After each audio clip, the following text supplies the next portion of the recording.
안녕하세요. 얼마 전 이혼한 30대 여성입니다.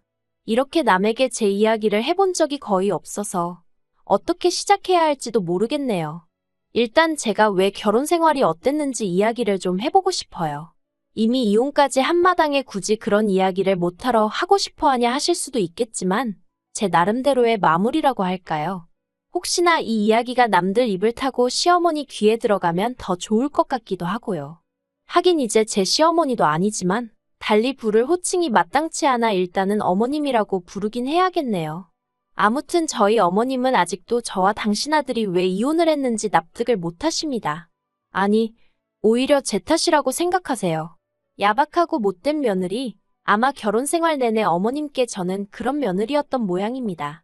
하지만 어머님의 그 밑도 끝도 없는 욕심을 맞춰줄 사람이 그것도 아무 조건 없이 대가 없이 말이에요. 이 세상에 몇이나 될지 물어보고 싶네요. 친구의 소개로 만난 남편은 사람이 밝지만 동시에 내면엔 슬픔이 가득한 사람이었습니다. 처음엔 이유를 알지 못했기에 그저 감수성이 풍부한 사람 정도로만 이해를 했고요. 하지만 연애를 시작하고 얼마 지나지 않아 같이 술을 마시다가 남편의 가족관계를 알게 되었습니다. 제 어머님은 아버님의 두 번째 처였어요. 물론 정상적으로 이혼하고 재혼한 부인이라면 요즘 세상에 흉일할 것도 못 되지요. 하지만 그런 게 아니라 아버님께서 아픈 첫째 부인을 내버려 두고 지금의 어머님과 살림을 차리셨던 거예요. 그 과정에서 자식, 그러니까 제 남편까지 낳으신 거고요. 드라마에서나 나올 법한 이야기라 솔직히 저도 너무 충격이었습니다. 아무튼 이후로 첫째 부인이셨던 큰어머님이 돌아가시면서 이렇게 표현해도 될지 모르겠지만 지금의 어머님이 자연스레 그 자리를 꿰차게 되셨다대요. 문제는 아버님을 제외한 친가 쪽 누구도 어머님을 곱게 봐주는 사람이 없었다는 거지만요. 그리고 남편에게는 배다른 형제, 위로 3살 많은 아주버님도 있습니다.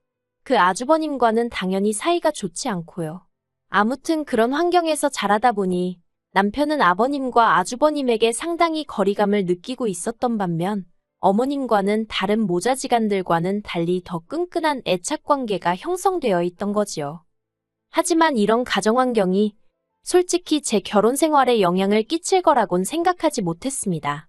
남편이 어머님을 많이 걱정하는 건 알고 있었지만 소위 마마보이의 기질은 보이지 않기도 했고 결혼 이야기가 본격적으로 오가던 당시에 어머님이 저를 무척 마음에 들어 하시며 정말 잘해주셨거든요.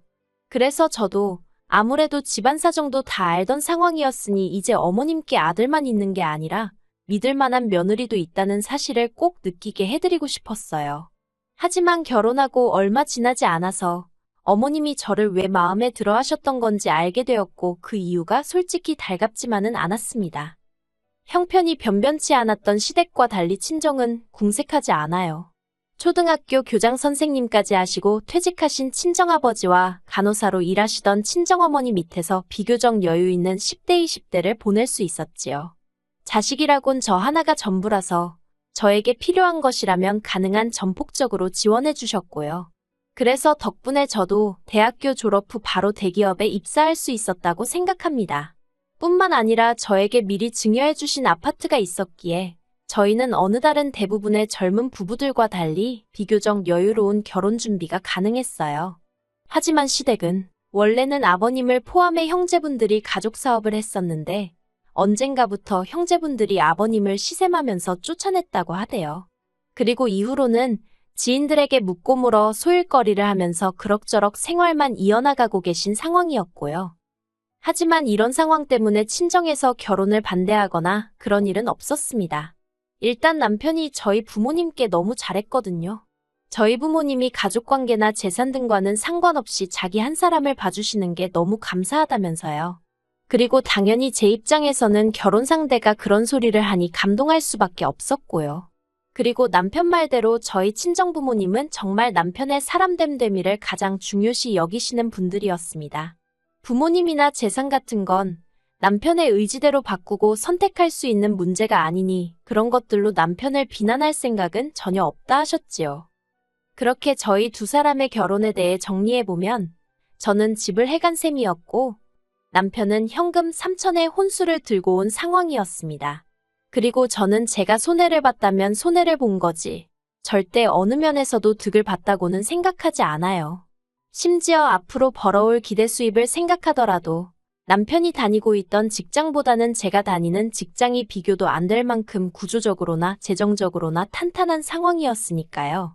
그리고 저는 맹세하건대 마지막에 남편과 정말 할 말 못할 말이 오가던 그때를 제외하곤 이런 부분들에 있어서 유세를 부린다거나 생색을 낸 적이 없습니다. 앞으로 서로 노력하며 열심히 사는 게 중요하지. 누가 뭘 얼마나 해왔고 그런 걸 따져서 뭐하나 싶었지요. 그런데 어머님은 그런 저를 기특하게 봐주시는 게 아니라 오히려 더 받아낼 궁리를 하시대요. 결혼 전 남편은 어떻게 보면 시부모님께는 유일한 희망이자 기댈 곳이었던 모양입니다. 아주버님은 아버님에게 배신감이 든다며 명절이나 아버님 생신같이 어쩔 수 없는 경우에만 예의상 얼굴을 비출 뿐이었지 맞이라고 해서 크게 무슨 역할을 하는 건 아니더라고요. 그리고 저는 몰랐는데 남편은 매달 어머님께 50만 원씩 용돈을 드리고 있었어요. 아버님도 모르게 말이에요. 제가 그 사실을 알게 된 건 결혼하고 2달째 되던 때였는데 어머님이 저희와 식사를 하시던 도중에 이제 며느리까지 받는데 용돈이 느는 게 아니라 어찌 줄었냐며 물어오셨기 때문입니다. 하지만 더욱더 저를 힘들게 한 건 어머님이 저에게 기대하신 게 단지 금전적인 것만은 아니었다는 사실이었어요. 어머님은 제가 친정어머니와 뭐라도 같이 하는 꼴을 못 보시더라고요. 한 번은 친정어머니와 미술 전시회를 보고 근처에서 점심을 먹고 있는데 어머님에게 전화가 걸려왔습니다. 너 어딘데 전화를 이렇게 늦게 받니? 지금 친정어머니랑 같이 있어요. 사돈이나 너나 팔자가 상팔자가 따로 없구나. 나는 이렇게 찌는 집구석에서 혼자 있는데 너 그러고 밖에 있으면 우리 아들 저녁은 언제 준비하냐? 민석 씨도 지금 친구 만나고 있대요. 저녁은 먹고 온다고 하더라고요. 너가 그렇게 싸돌아다니는데 우리 아들이 집에서 밥 먹고 싶단 소리가 나오기나 하겠니? 너도 그만 집에 들어가라. 그리고 이후로도 친정어머니와 있으면 어머님은 그걸 어떻게 귀신같이 아시곤 전화를 해서는 잔소리를 하시기 일쑤였습니다. 그래서 언젠가부턴 저도 거짓말을 하거나 전화를 받지 않거나 솔직히 시어머니와 며느리의 두뇌 싸움도 아니고 이게 뭔 짓인가 싶대요. 그리고 이 상황을 두고 남편은 제가 친정어머니랑 시어머니를 차별해서 그렇답니다. 자기 어머니, 그러니까 어머님은 딸도 없고 자기는 아들이라 저처럼 살갑게 못하지 않냐면서 저더러 친정어머니께 하듯이 어머님한테도 좀 해드리면 안 되냐 그러대요. 그리고 그때는 아 정말 그런가 하는 생각과 함께 내가 너무 생각이 짧았구나 싶어서 알겠다 했습니다. 그래서 이후로 몇 번인가 어머님을 모시고 영화도 보러 가고 쇼핑도 가고 그랬어요. 하지만 이내 친정어머니와 시어머니는 절대로 같을 수 없다는 사실을 알게 되었지요. 일일이 말하지 않아도 어느 정도 눈치채셨겠지만 하나라도 더 챙겨주고 싶어 하시고 행여딸이 피곤하진 않을지 걱정해 주시던 친정어머니와 달리 어머님은 모든 것이 당신 위주여야만 했습니다. 그리고 어떻게든 제 지갑에서 10,000원이라도 더 나오게 하시려고 혈안이 되신 분 같았달까요? 티 하나 사드리겠다고 하니까 골프도 치지 않으시는 양반이 요새는 골프옷을 일상복처럼 입는 게 유행이라 하더라며 30만 원씩 하는 세일도 안 하는 티셔츠를 고르시질 않나. 심지어 한 번은 상견례 때 저희 어머니가 들고 나왔던 뭐 명품 브랜드를 백화점에서 발견하시곤 그걸 사달라고 하시는 거예요. 그래서 제가 죄송하지만 그 정도 사드릴 형편이 안 된다고 했더니 니네 엄마였음 사줬겠지? 그러시대요. 저도 결국 그때는 순간 짜증을 참지 못하고 저희 친정어머니셨으면 당신이 사서 저에게 선물로 주셨을 거라고 한마디 쏘아붙였습니다. 하지만 이런 문제를 떠나서 제가 정말 화가 났던 건 얼마 전에 있었던 일 때문이었어요. 곧 다가올 친정아버지의 생신을 앞두고 저는 여동생과 상의 끝에 아버지 차를 바꿔드리기로 했습니다. 둘이서 원래는 가족 넷이 어디 멋진 나라로 여행이나 한번 가보자면서 10년 넘게 적금을 붓고 있었거든요. 그런데 막상 여행을 가려니까 친정부모님 두 분 다 외국 가는 게 내키지 않는다 하시면서 이제 두 분 다 시간도 많으니 국내 여행이나 천천히 다녔으면 좋겠다 하시는 거예요. 그래서 그러면 어떡할까 하다가 친정아버지 차가 많이 낡았으니 그걸 바꿔드리는 게 어떻겠냐는 이야기가 나왔습니다. 참고로 저희 둘이 모은 돈은 4천 남짓이었어요. 그리고 저는 이 이야기를 남편에게도 했습니다.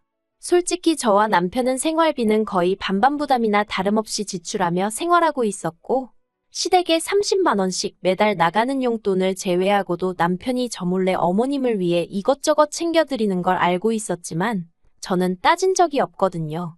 그래서 친정아버지 선물이 결정되었을 때 저 역시 굳이 숨길 이유를 느끼지 못했어요. 남편이 따지고 들 거라고 예상도 못했고요. 그런데 이게 웬걸.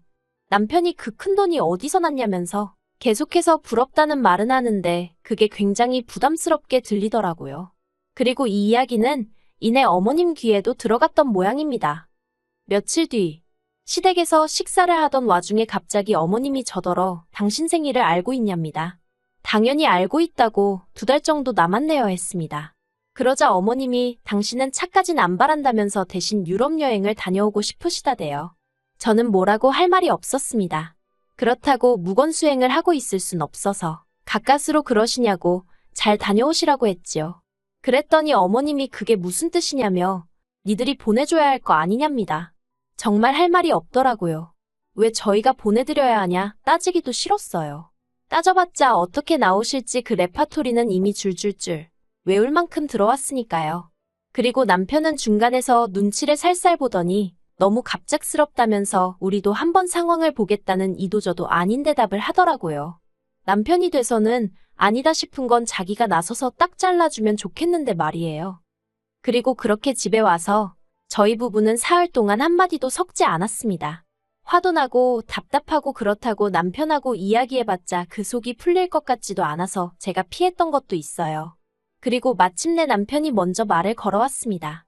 가까스로 한다는 소리가 장인 장모님은 이제 안 가본 곳 없이 다 다녀보셨고 이번에 당신이 처제랑 차도 바꿔드리기로 하지 않았냐? 그런데 우리 부모님은 일본 한번 다녀오신 게 전부고 다른 나라는 구경도 못 해보셨다. 그러니 이번에 저희가 적금 들었던 거 깨서 유럽 한번 보내드리면 안 되냐입니다. 어이가 없어서 그럼 당신 돈으로 보내드리라 했습니다. 그랬더니 뻔뻔하게 한다는 소리가 자기가 돈이 어딨냐대요. 그래서 없으면 못 보내드리는 거지. 원래 없으면 못하는 게 맞는 거라고 저도 받아쳤어요. 그러자 남편이 저더러 진짜 너무한다면서 장인 장모님은 누릴 거 다 누리고 사시는데 자기 부모님도 그렇게 좀 살면 안 되는 거냐입니다. 어이가 없어서 제가 남편더러 우리 부모님이 누릴 거 누리고 사시는데 시부모님이나 당신이 뭐 보태준 거 있냐고. 사람이 사는 게 다 다르지 어떻게 다 같을 수가 있냐고. 능력대로 사는 거지 하고는 소리를 질러버렸네요. 그리고 그 싸움을 계기로 남편은 집을 나갔습니다. 저처럼 치사하고 더러운 여자랑은 못 살겠다며 잘못을 인정하면 그때 연락하라나요.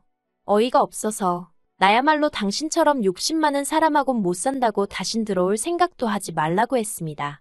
그런데 이때도 남편이나 저나 둘 다 이혼 얘기는 안 했어요. 그리고 적어도 저는 저희가 부부싸움을 평소보다 크게 하고 있다고 생각했지 이혼까지 하게 될 줄은 상상도 못했네요. 하지만 남편이 기어이 선을 넘더라고요. 며칠 만에 연락을 해온 남편은 저더러 할 이야기가 있다며 집에서 기다리라 했습니다.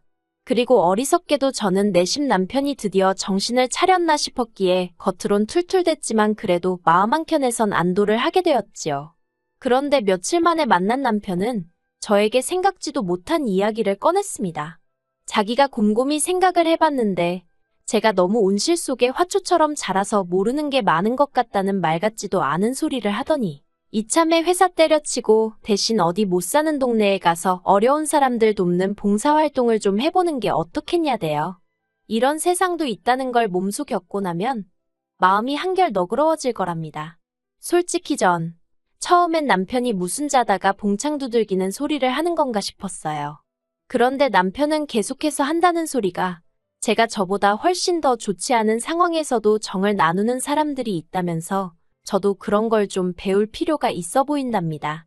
그리고 그렇게 되면 제가 어머님 아버님에 대한 마음도 달리 먹을 수 있을 거라나요. 어처구니가 없어서 그러니까 지금 내가 마음이 좁아서 이런다고 생각하는 거냐 물었습니다. 그랬더니 그게 아니면 지금 이러는 이유가 뭐냐며 저더러 장인 장모님 놀러 다니고 할 때 시부모님 생각은 안 나더냐. 그거 여행 한번 보내드리자고 한 게 이렇게까지 나올 일이냐. 자기는 정말 너무 서운하답니다. 어이가 없어서 당신 부모님 형편이 여의치 않은 게 내 잘못이냐 아니면 내 친정 부모님 잘못이냐? 왜 그걸 우리가 보상을 해줘야 하는 거냐? 저도 지지 않고 소리를 질렀어요. 그리고 결국 다툼은 커져서 이럴 거면 차라리 헤어지잔 이야기까지 나오게 된 거고요. 저는 솔직히 지금까지도 제가 야박했다거나 너무했단 생각은 들지 않습니다. 남편은 제가 시댁과 친정을 차별하여 이사달이 난 거라고 끝까지 제 탓을 했지만 100번 양보해서 유럽 여행 한 번쯤은 보내드릴 수도 있었겠지요. 하지만 정말 그게 끝이었을까요? 저는 유럽 여행이 시작이었다고 봅니다. 이후로 더 큰 것을 더 자주 바라셨을 거예요. 그리고 그 기대에 부응하지 못할 때마다 저는 남편과 이런 다툼을 반복도 반복해야만 했을 거고요. 생각만 해도 끔찍하네요. 남편과 헤어지게 된 현실은 속상하고 말로 이루 표현할 수 없을 만큼 가슴이 헛헛합니다만 어쩔 수 없었다고 생각해요. 아이가 없으니 다행이란 생각도 들고요. 저는 제 분수대로, 남편은 남편 분수대로 잘 지냈길. 아니 알아서 하겠지요 뭐. 무튼 저는 잘 지내볼 생각입니다.